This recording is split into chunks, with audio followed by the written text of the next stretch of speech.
Welcome back to the Fuel Your Legacy podcast. Each week, we expose the faulty foundational mindsets of the past and rebuild a newer, stronger foundation essential in creating your meaningful legacy. We've got a lot of work to do, so let's get started. As much as you like this podcast, I'm certain that you're going to love the book that I just released on Amazon, Fuel Your Legacy, The 9 Pillars to Build a Meaningful Legacy. I wrote this to share with you the experiences that I had while I was identifying my identity, how I began to create my meaningful legacy, and how you can create yours. You're going to find this book on Kindle, Amazon, and as always on my website, samknickerbocker.com. Welcome back to the Fuel Your Legacy show, and we are super excited about this. Somebody that is connected to somebody that I consider to be a leader in my life, a mentor in my life, so I'm excited to hear his perspective about Zig Ziglar, because that is that's a pretty unique person. I saw Ziglar speak at a success seminar in Boise, Idaho. I think I was like 12 or 13 years old. It was a long time ago for me. Yeah. So it's been a while, and he's gone. He's not with us anymore that I'm aware of. So it's cool. It'll be fun to have that conversation.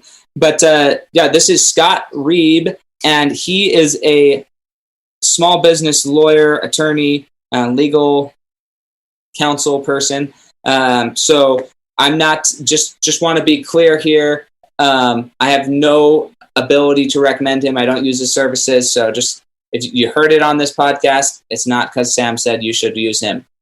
You should do your research. Okay. I'm not throwing him out of the bus. He's going to be great, but just for my own compliance purposes, there's none of that going on here. But I am excited to hear about his legacy, why he does what he does, and where he's going. So he worked at a small business Ziglar legacy certified trainer. So crazy, has over 20 years of experience and spent the last 2 decades helping business owners, entrepreneurs, and coaches and service providers to shatterproof their business and succeed in the professional world. That is so crucial because you can get sued for just about anything these days. Even if you think, how did they sue me? I was literally on dealing with a client who does clothing. I have no idea. And I have created this nice little brand for myself, my logo. And apparently, if I tried to get it trademarked, it would be like Adidas would come cease and desist me. And I was like, what? I created this out of my own mind. No, not allowed. So anyways, there's things like that you just don't even know are a problem until somebody shows up on your door with a nice set of papers that you have to deal with. So that's good news for me. I guess I get to change some things around here. But that's what we talk about this. That's why I'm excited to talk about this with Scott. But go ahead and share with us how you got into what you're doing now, why you love it so much. I mean, 20 years is a long time to do anything. And so how'd you get in, why you're here, and where are you going? You know, my journey really started in 91 when I got my first job out of college selling phone systems. And I was not an employee. I was an independent consultant for Major Telecom in Tulsa, Oklahoma. And I was selling aftermarket phone things, selling extended warranties. I was making, for 91, very good money, more than I had really thought I would make at that age. And the company breached my agreement and threw me out to pasture. And so that threw me to a law office where I asked for some legal advice and quickly figured out that I couldn't afford to do anything about it. So I did what every normal person would do. I went to law school. I'm pretty sure that's what everyone does when they have a legal problem. So I went to law school, went to OU Law, had a great 3 years of learning how to think differently. But I still had that entrepreneurial spirit. And then as I started my journey, I've been an owner of every firm that I've been a part of over the last 25 years. And eventually got my very own, where I was the only, it's a solo practice. It was me. We formed the Reib firm, PLLC, in February of 2005. And the rest was history. I thought I would just do litigation, normal lawyer stuff. But it really didn't, it wasn't satisfying because my clients kept getting in trouble and they'd have the same kind of problems over and over again. And it just didn't make sense to me. Why weren't they calling me and asking me to review their contract before they signed it. Why weren't they asking me my advice before they designed a logo for their cool hat? They weren't. And the reason they weren't is because I was expensive. And I was expensive by every 6 minutes I was charging them if they called me or asked me a question. So instead of having money fly out of their pocket, they're like, I'll just Google it. I'll dial a friend. I'll do anything but call Scott because that's going to cost me money. So I hired my first business coach in 2007. 2012, and started working on this problem. And what we created was a subscription model to deliver legal services like Fortune 500 companies have to small business people and entrepreneurs. And so now we operate in a totally different way. I still have to do some litigation, but very little. And what I do is focus on helping business owners and entrepreneurs shatterproof their business so that they have what I call profits that will last. I want to help them build a legacy so that their business can be passed down to the next generation, whether it's family or part of their team, so that it goes on beyond them. And we do everything we can to minimize any kind of problems that they're going to have from a legal perspective. So that's how I got there, and that's what I do. Awesome. So what was the we're going to jump around here, I'm sure. Yeah. But you're right that every normal person would definitely go to law school if they needed help with it. That's what every normal person does. Actually not the case, but why not though? I mean, I think that, and almost to how do I say this? To a fault, right? Because, and this is what's crazy. This is what's crazy to me. How long was law school? What year did you start law school, and how long was law school? It was 3 years. I started in the fall of 93 and got out in May of 96. Okay. So you took until from 96 to 2012 before you hired a business coach? Yep. Okay. So that's what, 12 plus 4, 16 years. That is criminal. The fact that we're allowing people to go, I mean, we consider in society in America, lawyers, although they're the scum of the earth, right? They're also like one of the top professions. Okay. So I'm not intending to throw you under the bus, but that's like a lot of people think that. So even though it's not true, and lawyers are actually should be your best friends to some degree. That's the crazy part, that for 16 years, he went to school, got this great profession, got a degree, didn't know how to run a business. Okay. And you can fight me on that, but I think if you were struggling that long and you couldn't figure out why people weren't calling you, then you didn't know how to run a business. Right. And that's not to be rude. I think that's awesome that you finally got the help to run a business that was going to help you launch your business. So I'm curious, I see you're responding physically. So yeah, it wasn't that I didn't have business. It was just that it was repeat business with the same problems. And I wasn't really helping them. We weren't being proactive with their business health. We were just solving the same symptom over and over again. Okay. So no, this is great. So what about solving the same symptom over and over again? How is that different now than it was before? Well, now I talk to our clients every month for 30 minutes. We're focusing on what's going on with their business so I can see it from a different perspective and help prevent them from making bad mistakes and help them make some good decisions, like let's trademark our logo, let's tighten up our contract on these terms because you just dealt with this customer and had this issue. And so we're able to proactively create their business structure and systems in a way that alleviates a lot of the big problems and minimizes some of them. And the idea is of shatterproofing the businesses. It hits you in the windshield of your business vehicle, marks it. We can fix it later. It doesn't come through and hit you in the face. And so now my clients like to talk to me. We'll talk for 30 minutes at a time. They'll call me multiple times per week, per month, because they know they've already got a set monthly fee. It's not going to cost them more money to pick my brain. And so now they have the ability to ask any question they want to ask and not worry about it costing them money. And so they do. And so now they have a totally different paradigm as to what lawyers are. And so now they can make better decisions. I like to say you have to have the right information at the right time in order to be successful. Well, people couldn't afford to have it the traditional way where you paid a big retainer and paid by the hour or by the minute. Now they can. And so now we help entrepreneurs and small business owners every day be proactive. We're now the primary care instead of the emergency room. I love it. It did take a business coach to come up with a delivery system because I couldn't figure out how to package it, because all I knew how to do was practice law. I mean, and do some basic accounting and marketing. Yeah.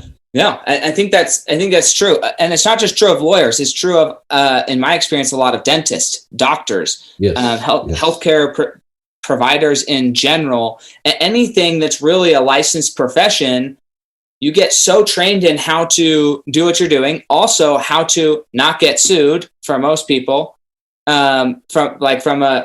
I don't even know if they really teach you how not to get sued. I shouldn't say that. They really teach you how not to go to jail for the most part in the licensing courses that I've taken.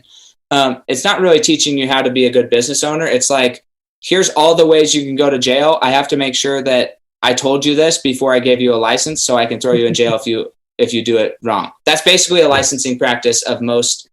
I shouldn't. I'm going to get crucified for saying this, but anyways, to scratch everything I just said, but you get it, right? So I get it. Because of that, you can be really great at your craft, but not know how to join your craft or even share your craft.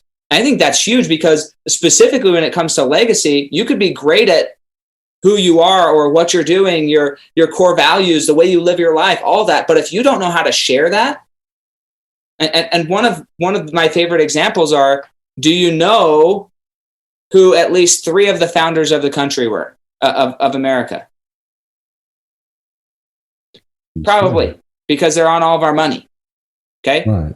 Thomas Jefferson, Alexander Hamilton, George Washington, and Benjamin Franklin. I mean, at least 3 of them, pretty much. Okay. On Hancock. Yeah. 3 or 4 of them. But do you know do you know whose faces are on Mount Rushmore? And even more importantly, do you know the 2 brothers' names of who carved Mount Rushmore? I do not know that. Most people don't. Why? Because they sucked at marketing. They found the most godforsaken place in America, and they went up on a mountain that's hidden from everybody, decided to carve 4 giant faces on the side of it and not tell a single soul. And that's probably being way over the top critical of it. But the reality is, you have to go research that, because it's not common knowledge, because they didn't do it. Do you know who sent a Tesla to orbit the Earth? No. Elon Musk. Okay, Elon Musk did. Right. He sent his own Tesla to orbit the Earth. Why? For the heck of it, right? So that he could say, I sent a Tesla to orbit the Earth. But that's the thing. Are you doing something, and are you sharing it widely enough that people know? And are you confident that if you do share it, you won't get sued? So let's go a little bit more into this. But first, how did you get hooked up with Zig Ziglar? Like, what's the story of you becoming a Zig Ziglar official Zig Ziglar small business lawyer? Yeah, like I decided to go to law school because I had a problem. I decided I wanted to work with speakers, trainers, and coaches in my Access program. So I hired a coach that was teaching a certification program in how to be the lawyer for speakers, trainers, and coaches. My assignment after the big mastermind event was to go to a live event. I live in the Dallas, Texas area. Ziglar is the name. And so I Googled it, scheduled it, went to Houston to see them, showed up at the event, loved it. And right in the middle of nowhere outside of Houston, there was nowhere close to the hotel to eat. I'm talking to the front desk, and Tom's partner of the event, Howard Partridge, says, hey, do you need some help going to lunch? I'm like, yeah, that'd be great. He goes, well, ride with me. I'm going to meet with some of my coaching clients. On the way back, he's like, how are you getting to the airport? I'm like, I guess I called a cab that brought me here. He's like, no, Tom Ziglar will take you. I'm like, Tom Ziglar's going to take me to the airport? He's like, sure. So Tom walks in. He says, hey, Tom, you're taking Scott to the airport. So I get to spend an hour and a half in Houston traffic with Tom Ziglar while we're going to get on our planes. And during that conversation, I get to tell him all about what I do. And he poured in tons of wisdom to me. It was a very surreal experience. As soon as we split up, I called my dad, and you're not going to believe what just happened. Within about a month from that, I was at Ziglar headquarters meeting people, and they set me up with a lunch appointment with Tom, and I pitched him my Access plan. And the way I did it was I just said, man, Tom, you're the leadership and sales guru. Can I just show you my sales presentation, and you just give me some feedback? And so I did my sales presentation and said, is there any reason that you would not want to do business with me? And now they became Access clients, and I became the official small business lawyer for Ziglar Inc.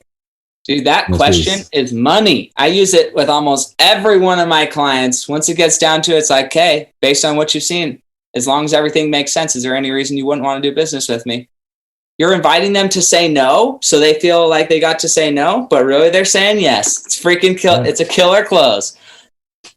I love it. That's so cool. So how long you've been working hand in hand with the Ziglar Foundation to do that, to be there? Since 2013. 13. So it was like right after you hired your coach. Yeah, very quickly. Yeah. That's awesome. They have live events. I speak at a lot of their events quarterly, do breakout sessions with people that attend. And then they've kind of helped me launch to other places and doing podcasts like this one. I also am a certified legacy trainer with Ziglar.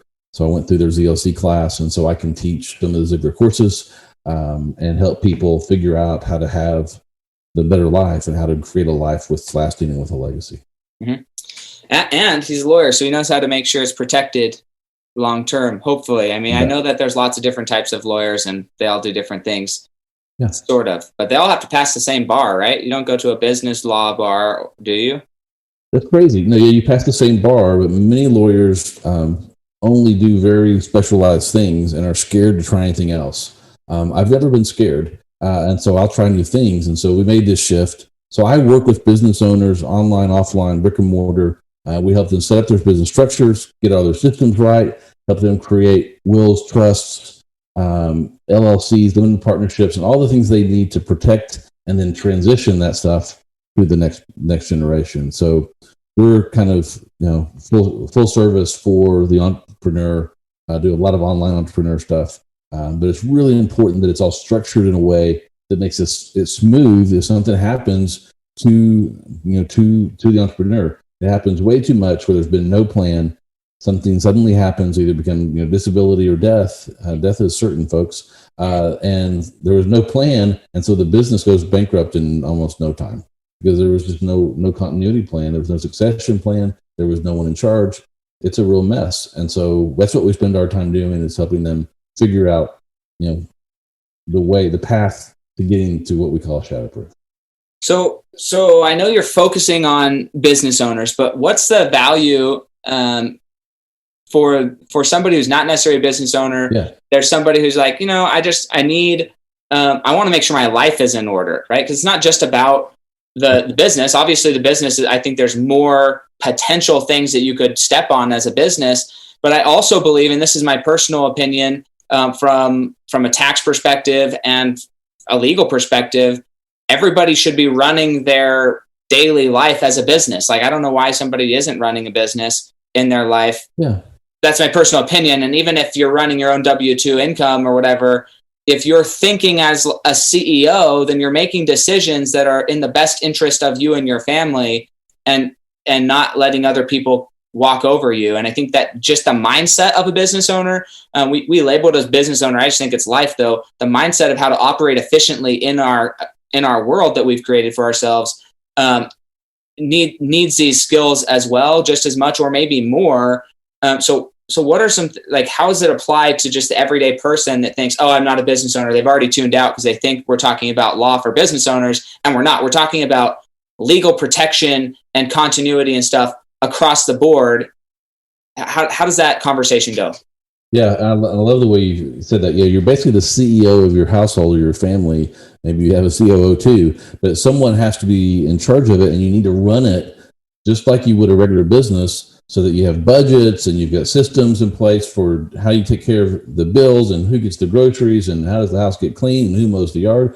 You need to have all that planned out. And then you get to the next level, and it's like, okay, how am I going to pay for retirement? Right? You got to fund your retirement, so we need to have that plan. And then what if something happens to me and I become disabled? Well, then we have to have contingency plans for that, and that's estate planning. And then we have to have the plan for what happens when I die, because it's the one thing that God guarantees us will happen, is that we will die. And so we have to have that plan in place if we're going to be legacy focused. You'll leave a legacy either way.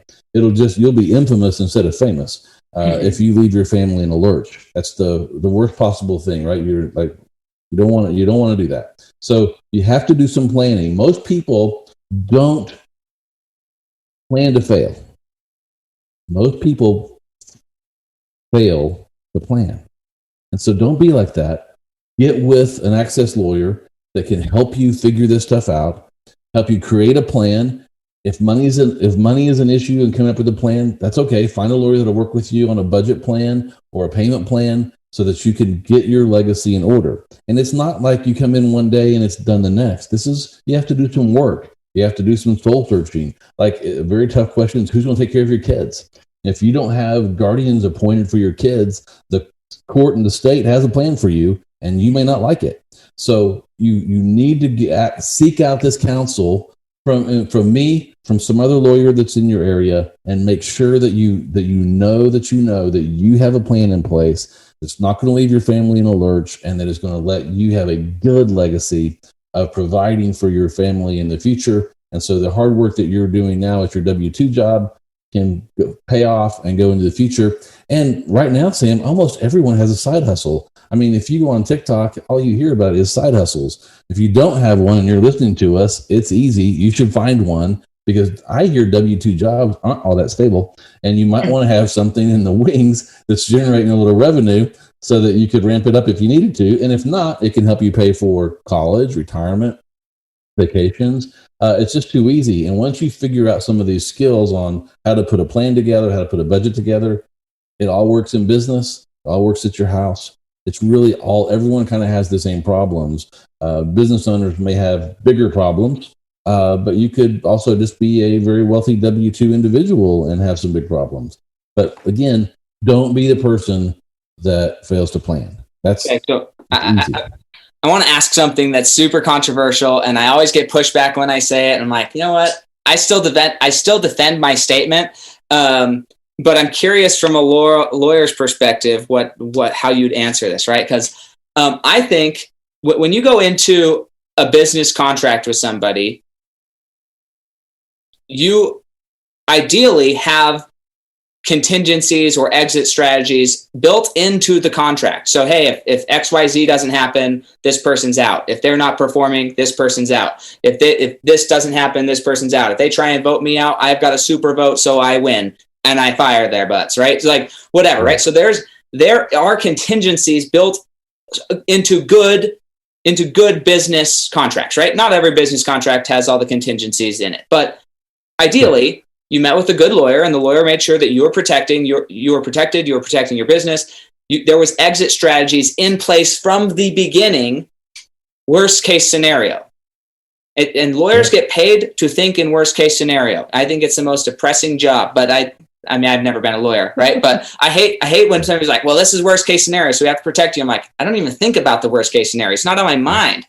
But I'm glad it's on yours, because otherwise I'd get screwed sometime when somebody effectuates the worst case scenario in my life. So, but this is their job, is to think through this and help you avoid the worst case scenario. But a good business strategy, would you agree that a good business contract begins by isolating most of those and eliminating as many possible worst case scenario as possible? Definitely. Yeah. And just having a business contract eliminates a lot of worst case scenarios, but you could have a bad contract too. And so, yeah, there's about 8 to 10 things that we look for in each contract to make sure they're in there. We try to make it, these are fair contracts. We aren't trying to do contracts that got gotchas in them, but you want to have a way for each party to get out of the contract if it's a bad deal. And it needs to be really clear how that happens. And you need to be thinking about that in advance. Because if you don't, then the deal will be bad. And this is even more important. If we're talking about people that aren't in business, you're still signing contracts all the time if you're just running a household. And sometimes it's with friends, right? You've got some kind of a deal going with a friend. The closer you are to the person, the more important it is to have it in writing. Because if the relationship's important, you need to have something that you can tag and go, this is what we said. It's right here in writing. I'm not making this up. It's right here. Otherwise, you're left calling your friend a liar, and that's a horrible place to be. Instead, you want to be going, help. Let's remember together what we signed. And so it's just so important to have that stuff in writing. So here comes the controversial statement. Okay. Okay. I think that the biggest financial contract that most humans are going to sign and is the most misunderstood contract is a marriage contract. I think that solely, I mean, we're witnessing it in real time, whether it's a publicity stunt or not. Half some of the wealthiest people in the world that we know of, half their wealth, because they didn't have prenups in order. And people are like, you can't, why would you go into a marriage planning the end of it? I'm like, I'm not planning the end of it. I'm making sure that if it ends well. That's all I'm doing, right? It's not planning the end of my marriage. A prenup is not planning the end of your marriage. It's saying that if things go south, this is how we both agreed to this in the beginning. There's a big difference between planning the end of a marriage and being clear about what would end a marriage and how it would end, in my opinion. So I'm curious from a lawyer's perspective, because as you said, the people you're closest to, you need those are the most specific contracts. I don't know anybody you're closer to than your dang spouse. So I want to hear you talk to that a little bit, because I get railed on this, and I also do contracts with my siblings. So if I'm borrowing even $1,000 or something, there's a contract, there's interest applied. Like there's clear payback terms. We keep a schedule. Like everything is very clear between family members. In my family, just because that's how I was raised, which I'm grateful for. But I didn't think about it before I got married, prenups. And so I don't have any prenups, but I just think, man, this should have been something that every human should have thought about. This should be like a pre-marriage class that you're not allowed to get a marriage license until you have gone through an education class. And if you choose not to have prenups, that's your own deal. But at least you were told you should have had some. Anyways, that's my opinion. What's yours? I'm curious. Yeah, I don't necessarily think everyone has to have a prenup, but I think they are a very useful tool, especially if someone is a small business owner, has some things going that they think could grow, or that if things went south, they would want to keep and not have it entangled. And so there is some smart planning that can happen there, and we do that quite often for our clients, business owners and non-business owners. But I get that too. A lot of, well, you're just by bringing that up, then you're basically bringing doubt into this whole thing, and that you think the marriage isn't going to work. And there's nothing further than the truth. It's just someone being a smart business person. I mean, the Bible says, be wise, innocent as a dove and wise as a serpent. So you've got to be on guard before you enter into this important relationship, especially if you have something to lose. Now, if you have nothing when you go in, like I did and my wife did, we've built everything together. It's not quite as important then. But if you're maybe getting married a little later in life and you've each got your own stuff, then do some planning so that if this thing doesn't work out, that you've at least got I don't know exit strategy, but you have a document that says what happens to our assets if one of us wants out. Because in most states, if one person wants out, you can't stop them. You can't keep them married to you. So you might as well have a plan for what happens to your stuff if that happens. I do agree with you that it's very controversial, though. And most people think that you're dooming the marriage if you start bringing up prenups, or that my fiance, if you would run from me if I brought that up. And they shouldn't. If they trust you, they should think that you have their best interest in heart, and a prenup should be fair to both of you. Sure. It's just a written plan for what happens if this thing goes south, when we know that 50+% of marriages don't work out. So yeah, it's a pretty wise thing to do if you have something to lose. Yeah, I agree. I don't know why so many people fight me on it, honestly. I'm just like, I don't get it. I really don't get why you're fighting it, because it just makes sense to me, but it is controversial. That is for sure. It's not very romantic. That's all I know. Well, yeah, you can follow it. You can grow into love with anybody, but if it's somebody that like is going to take your everything, I'm just like, geez, I don't know. A lot of people who are getting their second and third marriages, though, they figured it out. Yes. After their first one where they go broke getting divorced, they're like, oh, okay, maybe I need to do this different. I think I'll just stick with this one. Yeah, I have a friend he's a divorce attorney, and he says, how much is a divorce going to cost? And it's supposed to be a joke, right? But it's like one of those dark humor things. How long is the divorce going to take, and how much is it going to cost? And he says, it's going to take as long as it takes for the lawyers to get all your money. that's how long it's going to take. And that's how much it's going to cost. Everything. And as long as it takes to get it. And I'm like, oh, that's a dark humor. That's unfortunately more true than we want to admit to ourselves. It is. Definitely is. It's crazy. So I'm curious, what are some of the biggest pitfalls you see business owners like not protecting themselves from, and then getting into a pickle situation where they could have just had something simple? Yeah, and you've already talked about one. Is most business owners are not using written contracts for a lot of what they do. Either with their customers, they may be using independent contractors. They're doing all that stuff with handshake deals, no paperwork, and that's a huge problem. And it's just a landmine, just waiting for you to step on it. The other thing they're not doing is they're not setting up their legal entities correctly, or they're just running as a sole proprietor with a DBA, and that exposes all of their personal assets to their business liability. And that's such an easy thing to fix. And so we see that a lot. And then the other one that we see a lot is on your hat, where we see people that are accidentally using other people's intellectual property.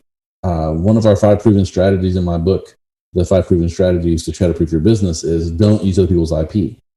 It just happens. Like, you think you created something, but no, you really didn't, because you just saw it and it was in your brain, so you put it down. So you got to be really careful and get other eyes on your stuff. You can't use images right off of Google that you just find unless you got permission. Otherwise, you start getting cease and desist and demand letters in the mail that there's no defense to copyright infringement, folks. There really isn't. So you got to be careful to do that. And those are some major problems we see. And then another big one we see is people that actually are creating their own intellectual property and not protecting it. They're not registering their trademarks. They're not putting copyrights on their material, like they're doing online courses or they're doing books. They're not putting copyrights on them, and that's a big mistake. And you need to register it. If you don't register it, you can't enforce it. You may have some rights, but until you register it, you're really limited on what you can do to enforce your rights. So those are some really big mistakes I see people make. And kind of cap it off would be, and you've mentioned that when you said I should have hired a coach so much earlier, is people don't set up what I call a team of advisors. And that would include a coach. They need to have a lawyer. They need to have an accountant or a CPA. They need to have a good insurance person, and then they need to have a good banker. And if you kind of set up this board of advisors early in your business, then you have people to bounce all this stuff off of. And I see people running, they're just, they're lone wolfing it. And that's a problem. You can do a lot by yourself in this world now because of technology, but that doesn't mean you should, right? Going this alone is not a good idea. So you need to have a team around you. It doesn't have to be employees. It can be these advisors that's kind of this board for you. And I see a lot of people just not doing that. They just watch videos all day, figuring out how to do stuff. And you can learn a lot that way. I do too. But you need to have real people that care about you and your life, that are helping you protect this business you're building, because it's your legacy. Yeah, absolutely. I think it's so funny that because you did something that most people won't do, and people like you, I say, okay, well, come work with me then. Like when I meet with a client, they say, oh, well, I'll just go do it myself. Okay, for you to do it yourself, it's going to take you probably 3 or 4 years to become an expert in it, to be able to do it at the level I could do it. It's going to take you more time and money and stress and anxiety and everything than you actually want to spend. But let's be honest, if you're going to go through all of that to become an expert, you should come work with me, because we need good experts, right? So I'm always on the hunt for a good expert. So if you're going to go become expert, come work with me. We'll make sure you become an expert. Unless you want to become an expert, you probably should know enough to make an intelligent decision, but also trust an expert that they're going to do it right. Like, you need to know enough to know how to select the right expert for you. Mm-hmm. Yeah. But unless you really want to become the expert, you're not going to be the one sitting there doing everything, whether that's creating your copy, marketing, investing, insurance, lawyer, LegalZoom, whatever. Like, there's a big gap between being able to do something and having it done well. And to become an expert is just generally not worth the time unless you love it. And if you want to become an expert, let's have a different conversation about working with us, not about me doing something to help you, Right. So that's fascinating. What, I want to ask you what your price is monthly. mostly for myself. I don't know if you want to share that publicly or whatnot, or if you like to have that in a sales conversation. Yeah, right now you can become an Access client for as little as $4.99 a month. So for $500 a month, you get basically a half an hour a month call with you to get things set up, and then anything that you're doing on top of that, the client would cover all the cost of setting up the LLCs or the everything. Correct. On top you do get the LLCs. We review all your contracts. You never sign a contract again that hasn't been reviewed. We create custom contracts for your business, it's for your customers, for your vendors, all that stuff, so that you don't have to worry about it. And then you have unlimited access to me and my team by email, text, and phone. And if you could think of something else, you could do Facebook Messenger or whatever, Instagram. I'd rather it be the other text phone. But you have unlimited access to me, so you could call us every day and ask us a question. No one does that. But we have people that call us a lot, because if your business is active, you may have a lot of questions, especially kind of we're in this weird era. It's kind of a new world out here with all the COVID stuff we've had to deal with. And so there's a lot of questions.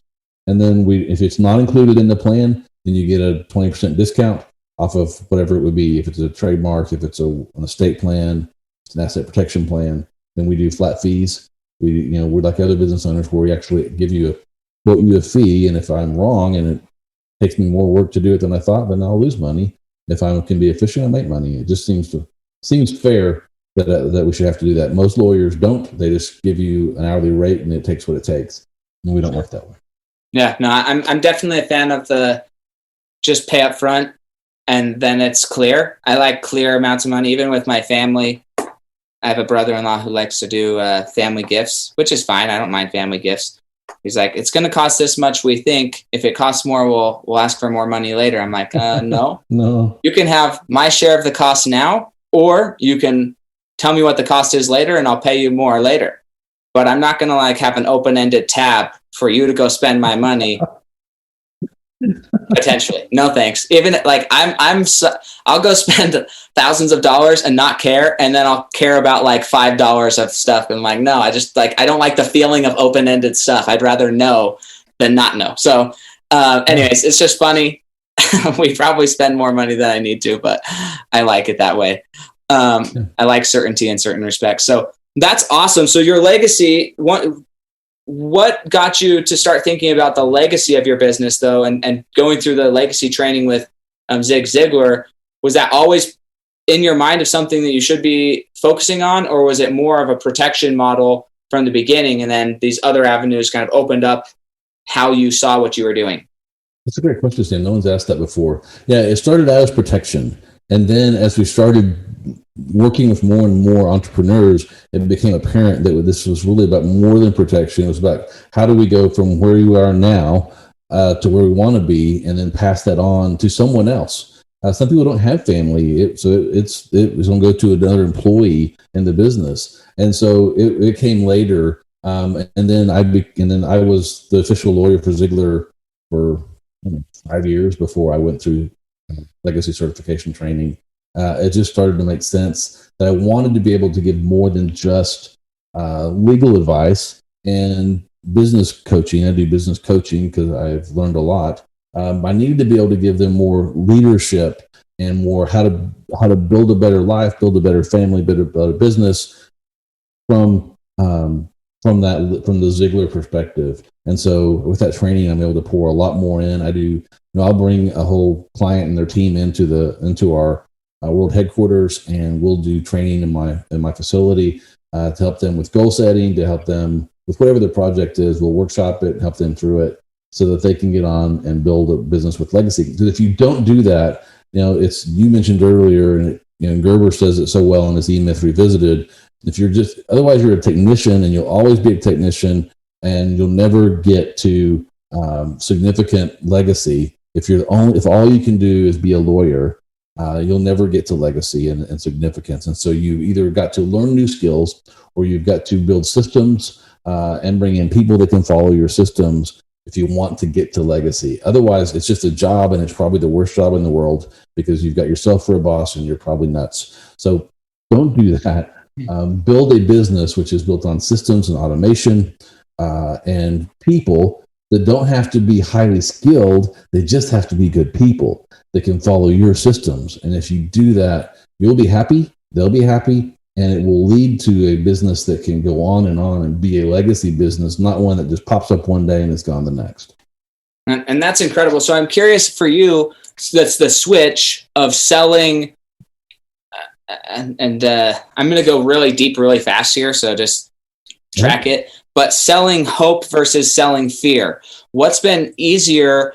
Obviously, you changed your payment model, but do you think just changing your payment model to a subscription model, but still selling fear or protection, do you think you would be as successful, or do you think that while switching it to a subscription model, it was still necessary to change to selling hope rather than fear? I still think I sell some fear because some people need to be motivated by fear. And so we still use examples of fear to drive people to us, right? There were 40 million lawsuits filed in the U.S. last year that at a cost of $300 billion to the U.S. small business owners. It's huge. You don't want to participate in that. And so that is, I mean, you should be afraid of that. But if you build the systems right, you can be much less afraid. And then once you've got that protection in place, then you kind of can take a deep breath, and now you can look clearly and see legacy. It's hard to see that until you've got the protection. So you've got to get the protection first. So we do still sell from a fear when we're selling the access protection plan. But when we're talking about estate planning, that kind of thing, yeah, then it's all about the hope for the future for our grandkids and their kids. And so it's a different conversation. But still, a lot of people, until they're scared enough to take action, they won't do anything. They'll just sit there and be happy in their muck. But once they're scared and they figure out there's something to lose, and the COVID-19 has been a motivating factor for a lot of people to get their house in order, and it wasn't hope, it was fear that did it. So yeah, I think hope is a strong motivating factor, and we do sell with hope also, but I honestly still think fear really drives most people are transacting. Sure, I think fear is a driver. I just want, and I don't know your sales process, right? So that's why I'm asking, just to hear it. But yeah, is the, how do I say this? So I think there's selling fear, and then there's selling a transformation. And when you're selling a transformation, you're definitely talking about the pain or the fear aspect of it, but you're ending in the transformation. So I would still consider that selling hope rather than selling fear. Of course, you have to highlight the pain point and twist the knife a little bit, rub some salt in the wound. Like, you have to do that a little bit just so that there's some contrast. But really, the whole purpose is to guide somebody to recognize, hey, there is this pain point here that you were oblivious to, it wasn't on your radar. There is a pain point here, and we have a solution. Rather than, hey, if you don't do this, you're going to get sued. And in fact, now that I know that you're not doing this, I just may be the one who sues you unless you don't get it fixed by me. You know, like there's people who sell that way. In fact, I did door-to-door sales, and there was a lawsuit because there were some sales reps. I sold pest control. There were some sales reps who their first hour in the day, this is so unethical, and I'm glad they went to jail, but their first hour of the day, they would take a syringe of honey or sugar water, and they would go spray honey or sugar water. They'd put some on everybody's doorstep in the neighborhood, and then they'd wait about 2 hours, and they would just go and knock every door, and then there would be bugs there, obviously. So they were like, hey, you see these bugs? And it was like instant, oh my gosh, I got to hire you. And they sold a lot, but it was super unethical. And so they ended up going to jail for it. So like, there's just different ways of selling. And I think a transformation is not necessarily fear. It's like, hey, these are some of the common mistakes that people have experienced. I'm so grateful and happy that I get to help people not experience them. That's a more hopeful message in my mind. Maybe I'm just gaslighting myself. I don't know. But I feel like it's more hopeful than just fear. So that's why I'm curious. Was it mostly fear? And do you still use just fear to sell some people? No, it's not just fear.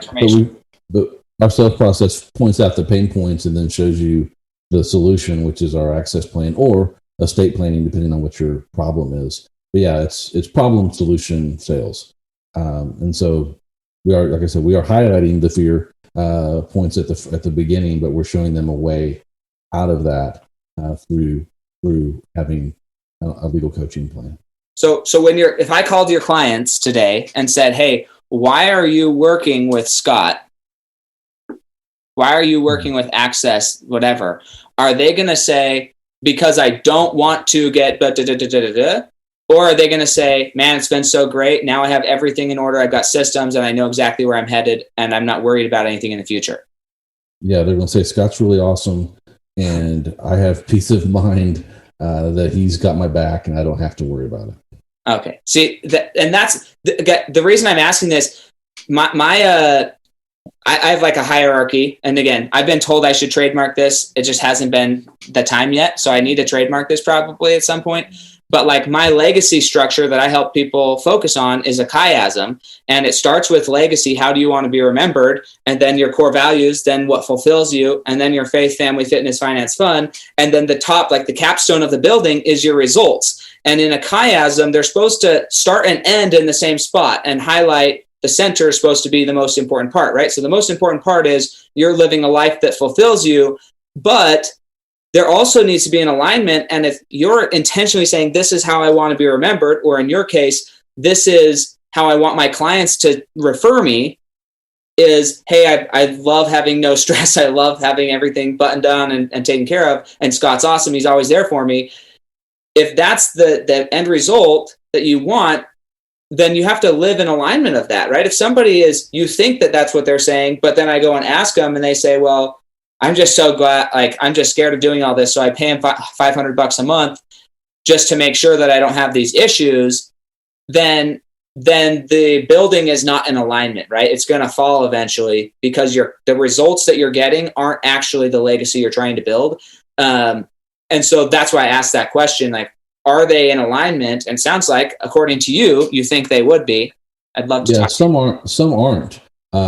We lose a few every year, and generally, there's two things. One, I can look back sometimes and think I shouldn't have let them in. It wasn't a good fit, or they don't buy into the transformation and just want it for basically insurance purposes.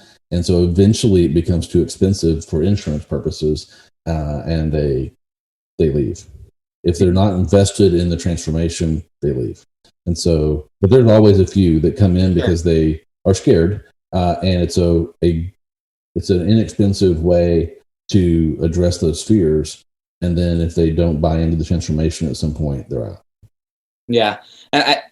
I'm highlighting Scott's business right now for those of you listening, but this is everything. This is, how do you parent your children? How do you speak with and what's the relationship with your wife, your brothers, your sisters, your parents? Like, this thought process is in every aspect of your life. It's not just business. And that's why it's really easy to highlight in business, because generally in business, and this is crazy as well, but generally in business, people are entering these relationships with a much more clearly stated definition of outcome, whether they were successful or not. Most people, when they enter a marriage, they have no idea how they're going to define success in their marriage. They're just like, did we have kids? Are they alive? We're winning. Okay. Like, pretty freaking low bar, but we're winning.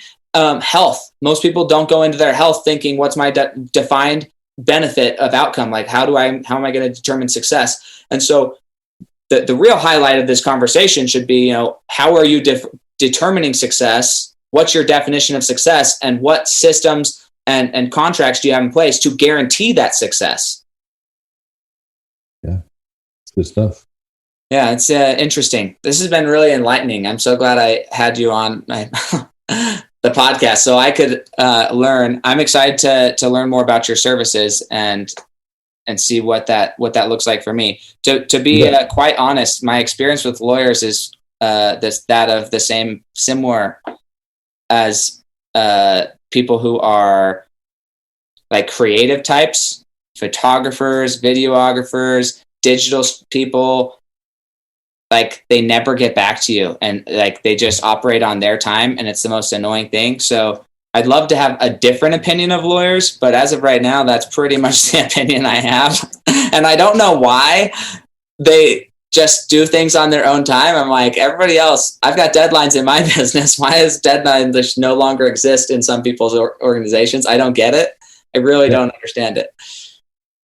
But the thing is, I don't know anybody else to use. So it's like, you just deal with their own standard of whatever or not. I don't know. So how have you fixed that in your business to where you're actually having regular, like, meeting deadlines? Well, you have to have, standard operating procedures in your business that require you to, for instance, just, a simple thing that most business owners do wrong is they don't return phone calls. Well, the reason that's happening is they're allowing phone messages to be taken. In my business, we don't take phone messages. If someone calls and wants to talk to someone here, then they go on the calendar for a callback. It's not a message that someone can lose or not see. It's on the calendar and they get called back. If a task comes in, we use Asana right now for managing our tasks. And it goes in as a task. There's a deadline associated with it, and it's assigned to a person. And then we have a person that's responsible for daily going through Asana and making sure that all the deadlines are being met. But you have to have operating procedures, and you have to have people that know what their jobs are. That would be job descriptions, or you can call them all kinds of things, but key result positions, descriptions. But you have to have those things built in for them to work. And I do a lot more of that.